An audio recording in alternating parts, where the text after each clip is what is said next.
안녕하십니까, 박승태입니다. 오늘은 유혹의 늪에 잘 빠져서 허우적거리는 인간들이라는 이야기를 좀 하고 싶습니다. 비교적 인간이라는 것은 올곧게 살고 싶어하는 그런 집단입니다만 의외로 유혹의 늪에 잘 빠집니다. 그 성서에 나오는 에덴 동산 이야기가 그런 겁니다. 신이 인간을 창조하고 이제 에덴 동산에서 잘 놀고 먹고 살도록 했는데 부탁을 하나 합니다. 절대로 선악과는 따먹지 말아라. 이를 이제 성서의 줄거리에 의하면 뱀이 해와를 유혹합니다. 선악과를 먹으면 너도 하나님같이 되는데 왜 안 먹냐 해서 이제 선악과를 먹게 됩니다. 이게 유혹입니다. 그리고 이제 여기는 장황한 진술이 나오는데 이제 죄라는 항목으로 인간이 하나님의 어떤 명령을 위반해서 밖으로 튕겨지는 겁니다. 즉 하나님과 멀어지는 것이 죄입니다. 그래서 이제 인간은 죄를 잔뜩 지고 삶에 이제 허우적거리는 모습을 보입니다. 여기에서 그 하나님으로부터 튕겨져 나온, 떨어져 나온 그 죄인, 죄. 그래서 이제 회개하고 하나님 곁으로 뽀짝뽀짝 이제 다가서는 것이 이제 회개고, 자각이겠죠. 여기에서 이제 우리가 몇 가지를 이제 잘 볼 수가 있는데, 우선 여러 가지 부끄러움을 알게 된다든지 자각의 증세가 심해집니다. 참 재미있습니다.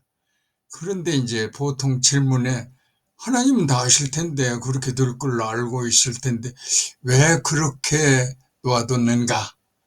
이제 그렇게 하면 그게 여기에서 이제 자유의지라고 하는 답변이 나옵니다. 하나님이 인간을 사랑하사 자유의지를 부여했다. 이런 겁니다.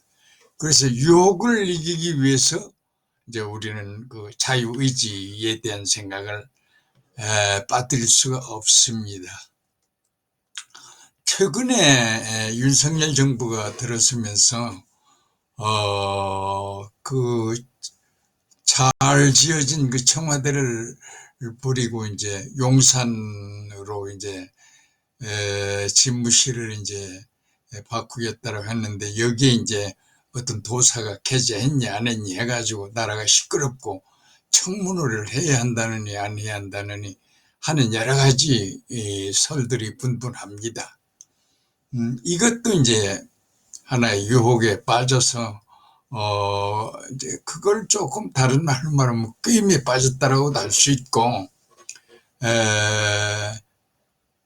사적인 영역에 있었던 유혹을 공적 영역에까지 연결시키면 어떻게 될 건가 하는 것이 이게 이제 우리가 풀어야 할 숙제입니다.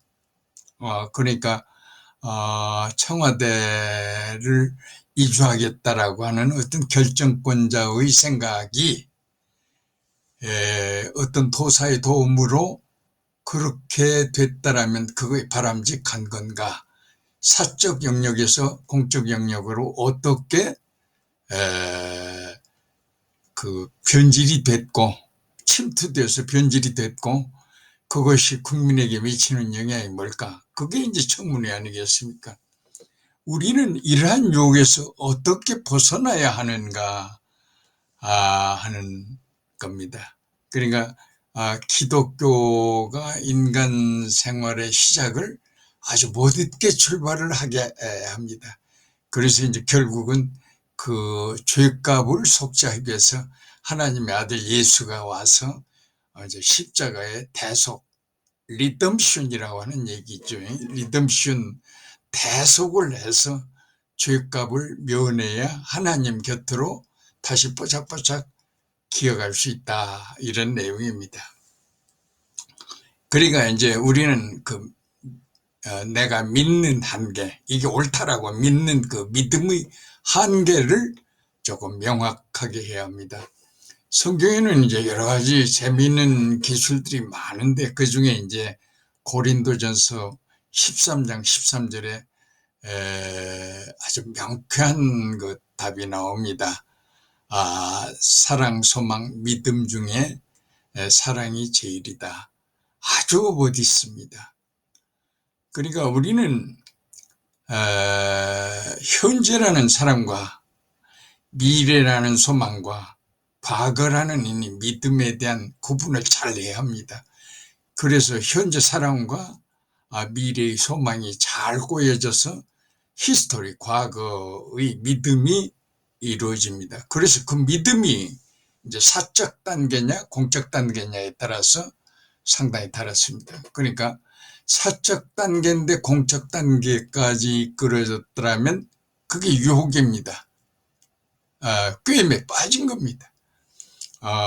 그러니까 우리는 공적 단계와 사적 단계의 그 믿음을 명확히 해야 합니다. 그게 이제 종교입니다. 그래서 우리는 항상 그런 것을 이제 상당히 구분하는 그런 겁니다. 그러니까 내가 50년대 이제 그 유교라는 전쟁 직후에 이제 서울대학에 입학했는데, 교양과정이라고 하는 데서 제일 강조한 것이 두 가지입니다. 하나는 정의, 정의란 무엇인가? 이데올로기에 의해서 상당히 심각할 때입니다. 3.1절 행사마저도 좌익 쪽 사람들은 그 남산공원에서 행사를 하는가 하면, 우익 쪽 학생들 쪽에서는 서울운동장에 모여서 따로 합니다. 3.1절 행사를 따로 하고 학교에 우르르 와서 박이 터지게 또 싸웁니다. 그 당시에 그 이념적 좌우익의 대립은 정말로 무서울 정도로, 그러니까 중학교 다닐 때도 역시 좌익 우익의 신랄한 그 어려움, 고통, 이런 걸 경험했는데, 고등학교, 중학교 다 그렇게 지내다가 또 대학을 가니까도, 그런데 이제 교양이라고 하는 데서 두 가지를 강조합니다. 정의란 무엇인가? 아주 간단하게 옳고 그름을 판단하는 거다. 용기란 무엇인가? 버리고 창조할 수 있는 힘이다. 이렇게 이제, 나 같은 경우에 이제 철학을 강의하시는 김계숙 교수라고 상당히 유명하신 분이 있는데, 손을 번쩍 들고, 교수님, 내가 선생님으로부터 이 교양 강좌를 들으면 이 서울대학을 졸업하고 내가 정말로 교양 A에 맞아서 A급 교양인으로 생각할 수가 있습니까? 깜짝 놀래요. 선생님이 놀라면서 어쩔 줄을 모르는데 한참을 생각하시더니 이런 대답을 해요. 교양이라고 하는데 이제 끝에 사람을 좀 붙이면 어떨까? 상식 있는 사람, 교양 있는 사람 하면서 장황한 설명을 해요.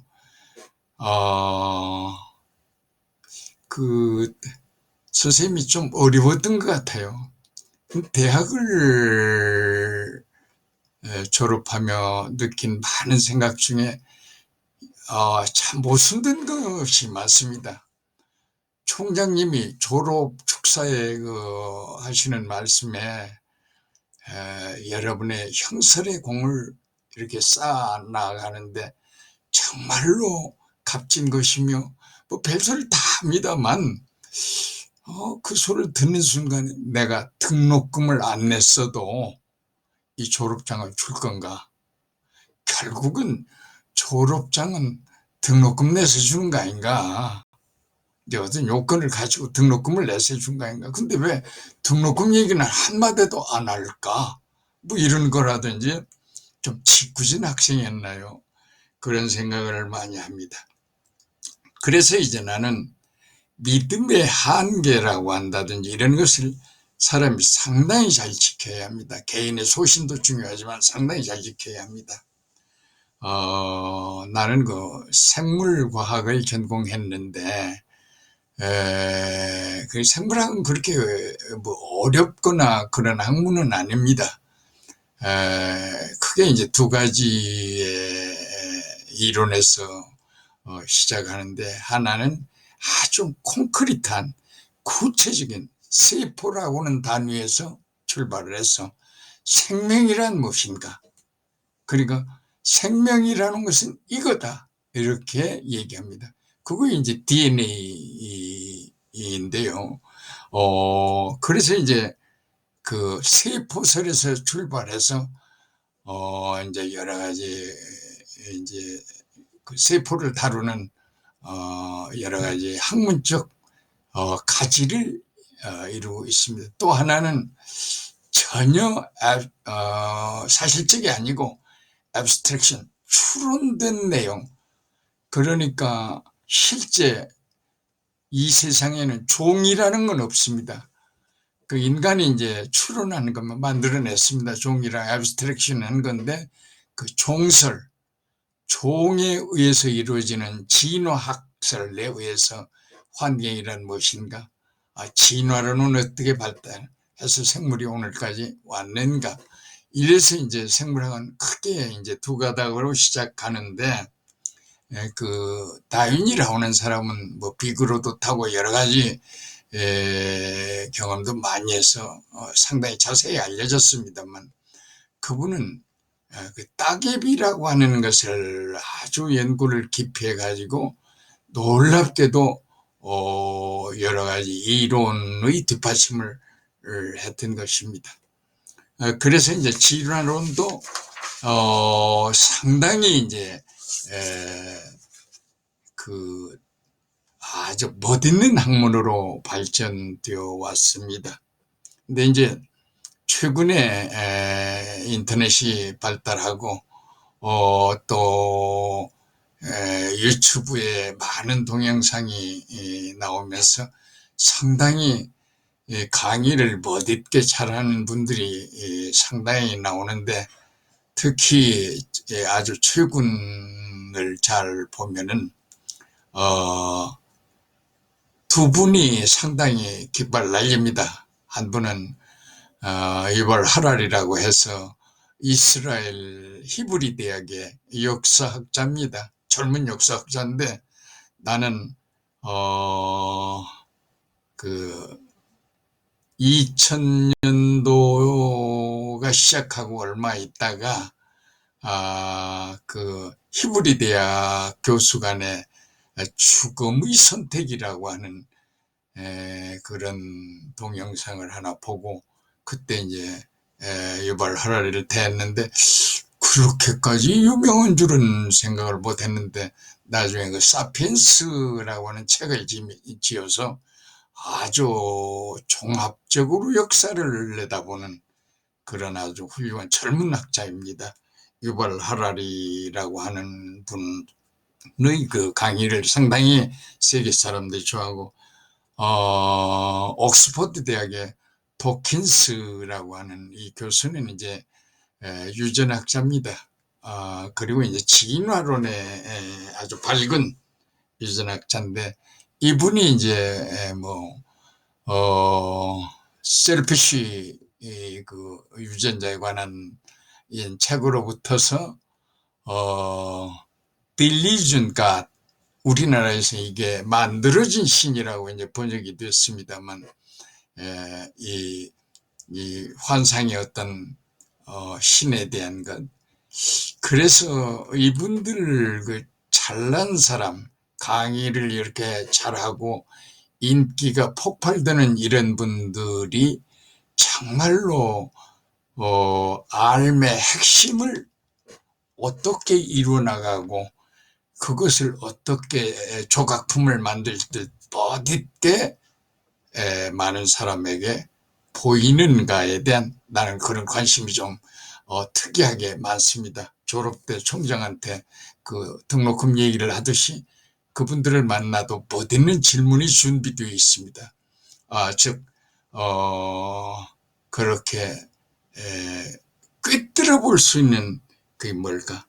근데 나는 그 도킨스를 이제 생물학자이기 때문에 저서를 통해서나 그분의 강의에 대한 것을 눈여겨보면서 다른 데보다도 딸에게 주는 편지라는 글이 있는데 아주 멋집니다.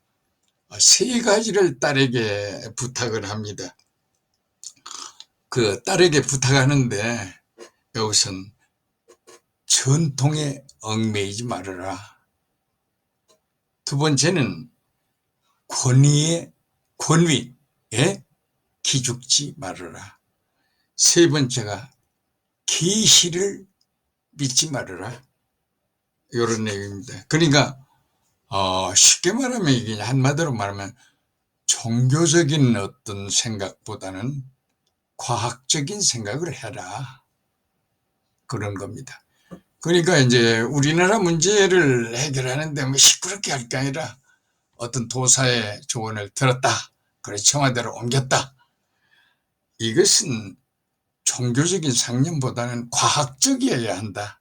옮기는데 적어도 한 나라를 다스리는 대통령의 입장에서라면 모든 사람이 거의 따를 수 있고 믿을 수 있는 과학적인 어떤 논리에 의해서 이루어져야 무슨 도서 수염 길게 기르고 난처가 그 좀 이상하잖아요. 그게 이제 유혹에 빠져서 허우적거리는 인간의 모습이라고 할까요? 참 비참한 거지요. 그래서 이렇게 이제 종교적인 것보다는 적어도 인간이 믿을 수 있는 과학적인데 조금 눈을 돌려야 하지 않을까 합니다. 영국의 시내 버스에는 하나님은 없다가 선전입니다.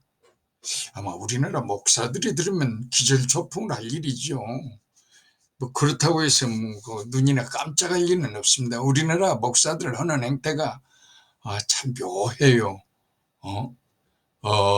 선무당로터는 돈만 안다라는 것이 이제 그 미국의 유명한 종교 신학자가 한국에 와서 종교 행태를 보고 여러 그 유명한 목사들을 만나봤더니 한국은 병들었고 큰일 났다.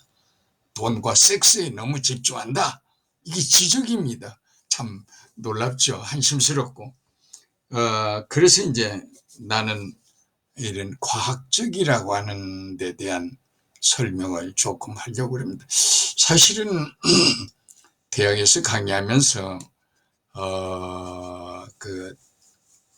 상당히 이제 어떤 설문지를 만들어야 한다든지 어떤 조사를 해야 한다라고 할 때 굉장히 고민을 합니다. 예를 들어 교춘의 질문지를 어떻게 만들어야 할 건가 하는 거라든지 또 여러 가지 예를 들어서 배추하고 시금치를 비교하려면 비교할 수 있는 건지 굉장히 그게 정확치를 않습니다.